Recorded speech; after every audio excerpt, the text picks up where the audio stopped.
So-called sponsor was a 14-year-old girl that we discovered who was trafficked across the border in the previous administration, stolen from her family in her home country. The Biden administration made no attempt to return her to her home country or to return her to her family in her home country or to reunify her in any way with her family in her home country. Instead, they resettled her in the United States with a so-called sponsor. That so-called sponsor, all funded by our taxpayers, this entire procedure funded by taxpayers, that so-called sponsor was himself an illegal alien, so subject to himself removal and deportation. Again, the Biden administration did not deport the sponsor, but handed the girl over to the sponsor. The sponsor claimed to be that girl's brother. He was not, in fact, her brother. The Biden administration, of course, did not attempt to verify this in any way, shape, or form, as they did not for the hundreds of thousands of minors that were placed in the hands of illegal aliens. They know they were being lied to. They didn't care they were being lied to.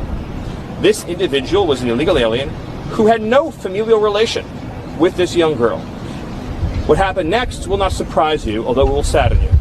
He raped the 14-year-old girl and impregnated her. So the Biden administration took a young girl, took her away from her family, brought her into the United States, resettled her with an illegal alien, 26-year-old adult male, subjected her to rape and what anyone would describe as torture.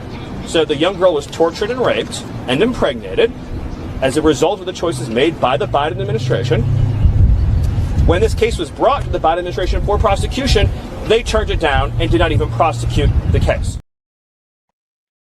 As we're talking right now, Lawrence, we have the most secure border in my lifetime right now because of President Trump's actions. And again, and get back sanctuary cities, they want to keep their game going. So here's what we're going to do. I'm going to get together with Secretary Noem. We're going to flood these sanctuary cities with federal agents. If we can't arrest a bad guy in the jail, we're going to arrest him on the street. We got to do it stronger. We got to do it faster. If we can't do it in the streets, then we're going to increase worksite enforcement operations in those sanctuary cities. We're going to flood worksite enforcement operations. If we can't arrest them at the home, then we'll arrest them at workplace. We're coming to sanctuary cities. We're going to put all hands on deck. Sanctuary cities are not going to get away with this illegality that's killing Americans at record numbers. I'm disgusted every representative on the Hill who isn't fighting with ICE to arrest every public safety threat, every national security threat roaming around these communities. President Trump made a promise. We're going to keep that promise.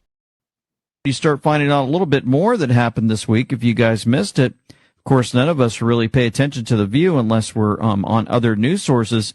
But watch what happened. Watch what happened to the former press secretary who was supposed to be talking and hanging out with Biden and the vice president, Kamala, and finding out what she needs to talk about, working step in step with them to ensure that the right messages are going out to we the people. But she messed up on The View. The Democratic Party needs to actually answer those questions that I put forth. Who are we and what are we fighting? And how do we meet the moment? Press secretary, you were also an assistant to the president, so that meant you were able to interact with the campaign off time. Actually, I could not I had a special kind of role as the press secretary. I did not interact with it. So you had as a commissioned officer. I could not. So you had no insight into the polling that showed he would have lost everything. I did not because well, it does matter though. Okay, here's what's going to happen. Hold on. We're going to take a break. Because you see this conversation going. Minnesota Republican State Representative Steve Drazkowski has the receipts, affidavits, eviction notice, marriage certificate, and documents demanding for the arrest of Ilhan Omar for the crimes of federal tax fraud, federal immigration fraud, federal student loan fraud, state violations of perjury, bigamy, incest, kickbacks, and acts of campaign fraud, abuse from East Coast to Mississippi River, including Boston, Washington, New York, Chicago, and Florida. Boy, that's going to be a handful. Quite a list. We're talking about India here, folks. Does anybody realize what's going on here? Why is the president of the world's #1 Buddhist country celebrating the sacrifice of Jesus Christ with 43 million views? Do you know what's happening in the world? Do you really know it? Trump, the greatest president of all time, is constantly talking about Jesus Christ. Putin, the president of the world's largest nation, constantly talking about Jesus Christ. Modi, the president of the #1 Buddhist country in the world celebrating Jesus Christ, India. Mel Gibson and Sylvester Stallone, two outspoken followers of Jesus Christ, being appointed as watchmen over Hollywood, and so on. And who sees what's happening in our world? On Good Friday, we remember the sacrifice of Jesus Christ. This day inspires us to cherish kindness, compassion, and always be large-hearted. May the spirit of peace and togetherness always prevail.